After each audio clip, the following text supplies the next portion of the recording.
Oh boy, another day, another chance to take shots at an IP-based gacha game. If there's anything my viewers should know, it's that I'm heavily biased to talk negatively about IP-based gacha games any chance I get, and I just don't care. Solo Leveling Arise has been one of the more successful ones that came out a couple months ago. I wanted to try it out myself and see what all the fuss is about. Once again, just like the One Punch Man gacha game, anything I say in the video, primarily my problems with it, are not with the original works. It's with this game specifically. I've been playing this over the past 2 weeks, so you can kind of think of this as a first impressions review of sorts. We will dive into the world of Solo Leveling Arise, and go into the reasons why I ultimately don't recommend this game. My name is Psyche, let's begin.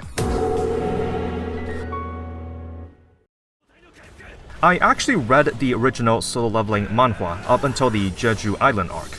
I'm not a manhwa discussion channel, but the main gist of the story is that there's these gates from another dimension that have opened up all over the world that contain dangerous monsters but also valuable resources. Soldiers known as hunters are sent out to clear the gates, and then a collection team goes in to plunder the loot.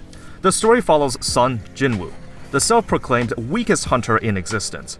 During a failed expedition, he mysteriously receives an ability to complete IRL objectives to become stronger.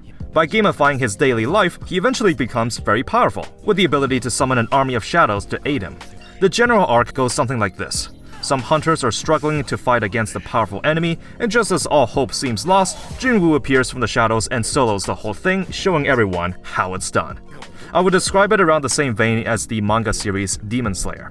It doesn't have a groundbreaking story, it doesn't reinvent the wheel narratively. The shonen and the power fantasy tropes are winning formulas. Just make some good visuals and hype moments, and you too can be successful.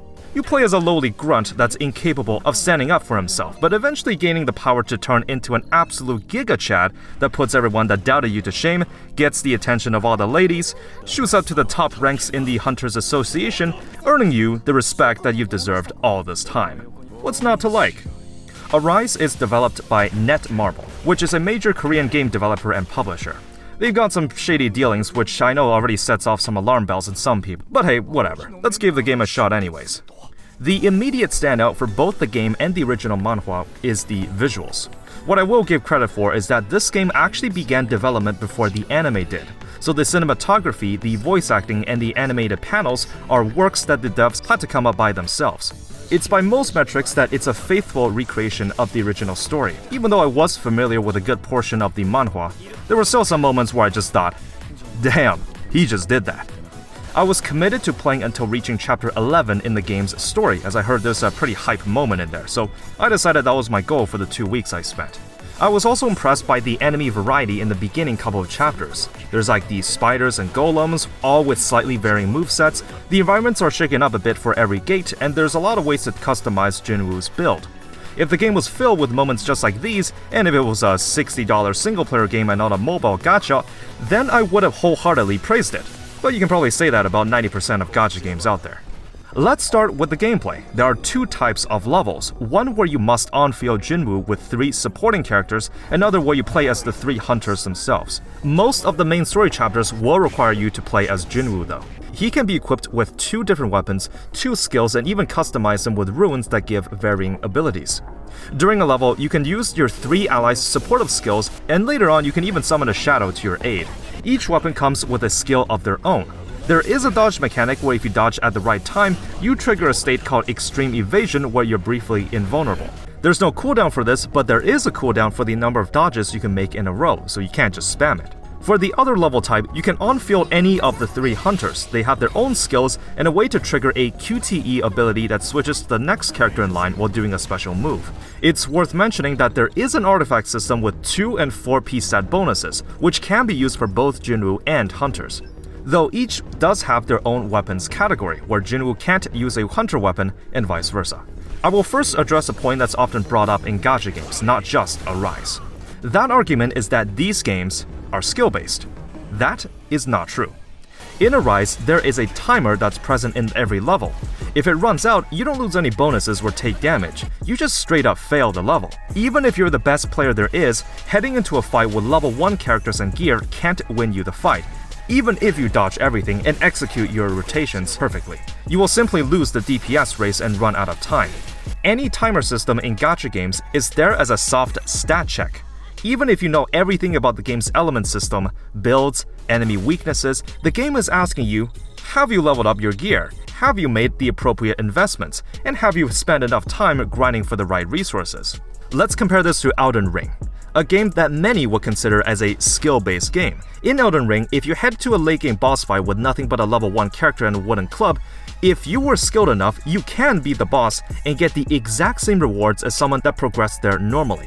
It doesn't matter how good you are, what your build is, how long it takes. If you beat an encounter, the end reward is exactly the same. This is a true skill-based game. The timer system, the level restrictions, the daily stamina limit, these mechanics are there to retain you as a player. They're there to make sure that you can't progress too fast and cheat the system. If a player can just waltz in and clear everything with skill alone, then there will be no point to the gearing, the gacha, and the level up features. That being said, one can argue that there are skill-based elements in gacha games. Absolutely. A player that understands more of the mechanics and plays better can definitely, potentially, clear some stages faster than others. For example, I first struggled with the Egress boss fight in Chapter 7. It was then that I saw that Jinwoo didn't have a skill with the break mechanic, which is one that lets you decrease a boss's break meter and allows you to do more damage when it's broken. I gotta level up my hunters and their skills. Why is this shrimp wearing the good stuff? Slap that on Jinwoo. Retry the level, learn the boss's movesets, and voila, stage complete. I'm not discounting that these games don't have eureka moments, because they do, and it's pretty satisfying if you encounter one. The overall animations and the quality of the textures are not the best I've seen in a gacha game, but in a free-to-play mobile, it's still pretty decent. It's hard to grasp that I'm critiquing a free-to-play game this hard, but hey, the gacha game competition is fierce these days. To progress your account, you will need to level up Jinwoo. His level is also your account level. You can do this by clearing the main story or gates. The max level cap for hunters is also the same as the player level, so you can't just max them out yet. The stamina system in this game works a bit differently. You can actually do story content for free as long as you're powerful enough to beat it, of course. The main way you can get materials is by clearing gates that are separated by tier and rarity. It goes from E to S rank. The gate is either cleared by Jinwoo and his 3 henchmen supports or via hunters themselves. You get 10 keys and then some to clear gates daily. The gates can provide varying resources, and you can refresh them every couple minutes for new ones. You can sweep the gates to get the rewards instantly, but this is where it gets interesting. There are 2 types of sweeps, the normal one and the premium one that you have to pay a monthly subscription for. Every day you're given some sweep points. You expend them by using the sweep function. The higher tier the gate, the more it uses up. So a B rank gate will consume more while an E rank just a little bit. If the gate is only cleared using hunters, then each hunter has their own sweep points to keep track of, so you can't just sweep using the same units over and over. It's worth mentioning that A and S rank gates can't be swept at all for free-to-plays, but you can if you have the subscription. Your next best option is to manually head into the gates and farm it. There is an auto function where the game takes over. It's fine if there's a big power difference, but the AI is not the smartest, since it doesn't know how to do dodges or counters. If you micromanage well, you can potentially sweep a lot of the levels as freebies. But you can see how the different point system to keep track of makes things a bit more complicated. Well, all of that can be solved with the subscription. So, what is it? Well, for one, you can sweep any gate unconditionally for 10 times a day. No points to remember, no caveats. It's a very simple upgrade that removes the tedium of tracking your sweep points in clear time, shaving down on the daily grind. When you clear 3 gates, you can claim some additional XP for Jinwoo. Oh, but not before the game tempts you to receive 130% more if you pay the subscription. You can't just bypass this prompt either. You have to click to claim the rewards, and then manually click on the button. There's also the fund system that accumulates as time goes on. As you might have guessed, you also get 30% more if you have the subscription, and you may claim 6 hours worth of resources every day. There's also the Encore missions and the Instance dungeons for farming artifacts and accessories, respectively. You basically rematch against the boss you fought in the story. You have by default 3 of each key every day. There's no sweep, but you can spend multiple keys to battle once and get that many times rewards. I was surprised that you can actually do this for more than 3 times at a time in case you somehow have more keys. But you'll need a subscription to multi-battle more than 4 times. It's one thing not to have a quality of life feature in the game, it's another to actually have it but lock it behind a paid service. You're not getting extra rewards for paying for this. You literally just have a smoother experience and waste less time on tedious things. So you got all these systems in place. You got your classic 4-slot artifacts with set bonuses and RNG substats. Okay, pretty standard gacha stuff, right? Well, don't worry, because it gets better. After completing Chapter 9, that's when you unlocked Instance Dungeons. And that's when the game goes, "Yo dog, we heard you like farming RNG artifacts, so we have decided to add 4 more slots for each character so you can farm while you farm." The accessories, as they're called, are farmed via this new mode. The set bonuses are for 2 and 4 slots, so you don't get to have an offset piece. Not to mention, the artifact upgrade system uses the method where an upgrade could fail, in which case you would just have to keep trying until it succeeds. Arise is not the first game I've seen that does this, but when you have to do this for 8 pieces of gear for each character, that's a bit of a headache. Something else I'll critique is the stamina system itself. Usually I don't have a problem if a gacha game has it, as long as it's liquid enough to let the player do whatever they want. You want to farm gold? Sure. You want to farm XP bucks? Go ahead. You want to farm artifacts? Why not? This game, however, limits your stamina usage through its keys mechanic. See, the normal gates mainly drop common upgrade materials, while the Encore and Instance keys drop artifacts and accessories respectively. You only get 3 of each a day by default, meaning this is a much more rigid stamina system. What's that? You got the best artifacts but desperately want to farm accessories instead? Well, that's too bad. You only get 3 shots a day. Now, I'm going to give this the ultimate benefit of the doubt. I don't have experience in late-game artifact farming, but let's assume that they give a lot of ways to manipulate or farm the correct sets. I'm sure someone out there can argue that it's not that bad, you'll get used to it. The thing is though, this looks absolutely atrocious for a new player. Asking someone to farm 8 pieces of gear while dealing with RNG substats is not a good look. If it's really not that bad, then don't make it look that bad. Next is the gacha. And contrary to most IP-based gacha games, it's actually not that terrible, at least when it comes to the rate chance. Rarity goes from 3 to 5 stars. 3 stars are the weapon fodder that no one wants. Characters and weapons both occupy the 4 and 5 star spots. The base chance for a 5 star is 1.2%, 4 stars being 8.8, so the undesirable 90% is the stuff no one wants. 1 pole costs 250 essence stones. They are separated into the standard and limited banners. Let's start with the standard. For whatever reason, weapons are also grouped in the rates, even though there is a separate standard banner for weapons only. Anyways, you can select a wish list of 4 units or weapons. They will have their drop chance increased. Whenever you pull an SSR, you have a 50-50 coin flip of landing one of the 4 wishlisted options, or a spook. The pity is at 80 pulls, and there is a soft pity starting at 64. Now, in order to see the full details regarding how the gacha system works, you have to press this button to bring up an external guide on the website to see the explanations. Basically, if you miss the coin flip, the next time you get an SSR, each of the 4 options will have a 25% chance to drop each, effectively translating to a full 100%, meaning there is a second rate-up guarantee. One problem: the limited banner has the exact same rules, but the link to the rates page brings up this one as well.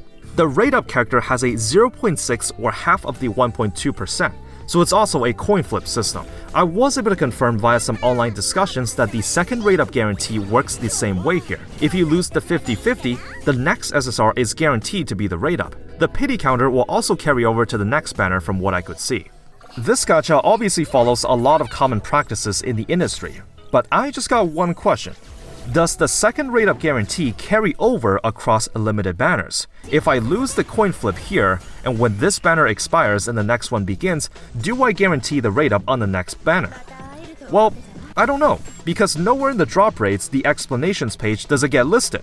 So I'm going to automatically assume that it doesn't work like that. I'm going to say to everyone watching this that no, solo leveling Arise does not have the second rate-up guarantee carry over across banners. If you lose the 50-50 on one banner, you can lose it again consecutively when a new banner arrives. I have a hunch that the carryover is there, but there is no way to prove it 100%. Nowhere in the menus or the external page does it list this mechanic. You can't fault a player for thinking this. It's not anyone's job but the developer to clearly list how the gacha system works, because people are potentially going to spend money on it. So I've been playing the main story and the 100-day celebration events, and they do give quite a number of standard banner pulls. I was able to get a decent amount of SSRs, and they give out a few for free to everyone. So I think in terms of a pure drop rate perspective, it's not as bad as some of the other ones I've seen. One thing I will say is that going into the events page almost made my jaw drop. I was like, am I playing the same game here? The shift in tone was pretty drastic, but I'll talk about this a bit later. Monetization is a whole different ballpark. This is where Netmarble shows their true colors. Now, I've seen some truly atrocious tactics, but the lengths that the game goes to try and get you to swipe is honestly astonishing. For starters, the game will berate you with flash sales at least twice every hour.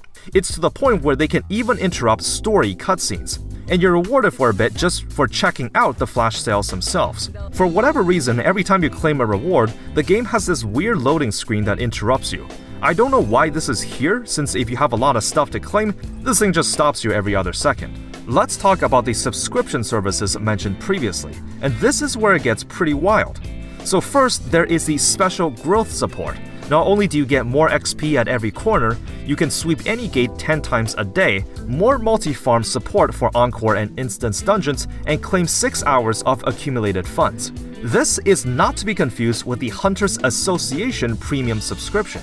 Here you can get more daily login bonuses, access to special summon tickets, and the ability to auto-dispatch miners to farm the gates you've cleared.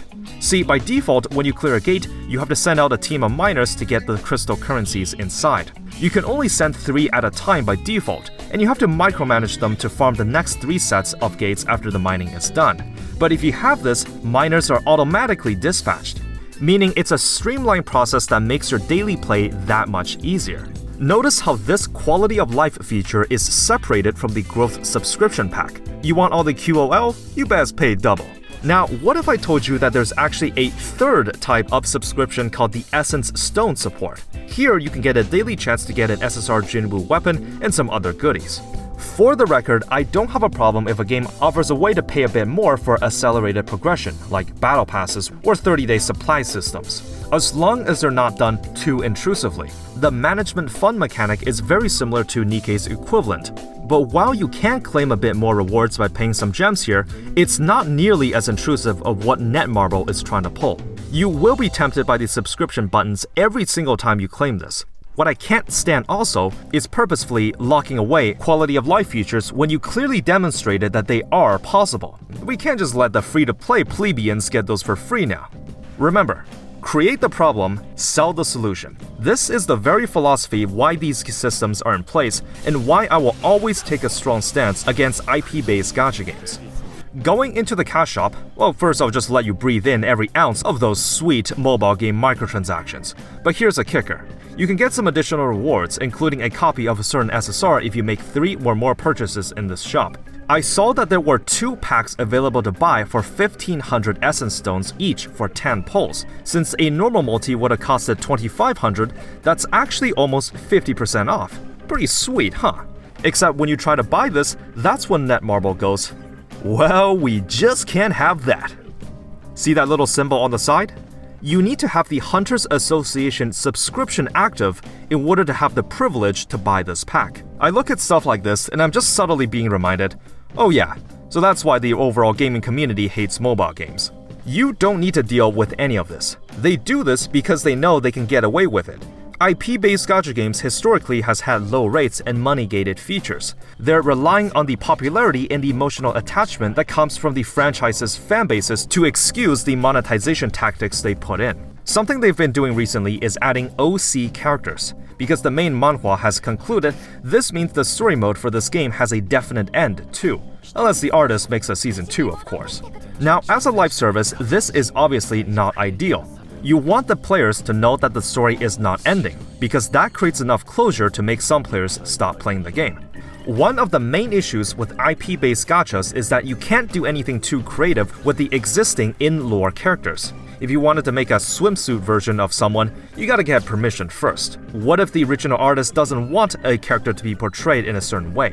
One way to alleviate this is by creating OC characters, which is something Arise has done. However, this also comes with a drawback. Some players are not playing this game for OC characters. They're here to play as the iconic figures in the solo leveling universe. Not to mention, recently some of the newly introduced hunters may not mesh well with the dark, gritty tone of the original works. So after 2 weeks of playing, by itself, I think Solo Leveling Arise is not a bad game. In terms of presentation and gameplay, it's actually quite decent. However, every single progression or monetization system here amplifies everything that gives mobile games a bad rep. And in this industry, there are so many other games to try. You don't need to settle for Netmarble trying to nickel and dime you at every turn. Why pay for quality of life features when you can get it for free? Why get lowballed in rewards and get prompted to pay for more? Why play a good 3D brawler when you can play one that's better? There are some pretty good aspects about it, and I would say if you absolutely just want to experience or relive the moments of solo leveling in game form, you can definitely still try it. Just know that with any live service game, your progression is going to be throttled at around chapter 9-ish, in order to incentivize you to come back every day to grind for resources. Oh, and also it's gonna keep pestering you that you're missing out on rewards and there's an endless stream of flash sales coming your way. As a story and a franchise, I think solo leveling is pretty interesting. As a gacha game though, this one ain't it.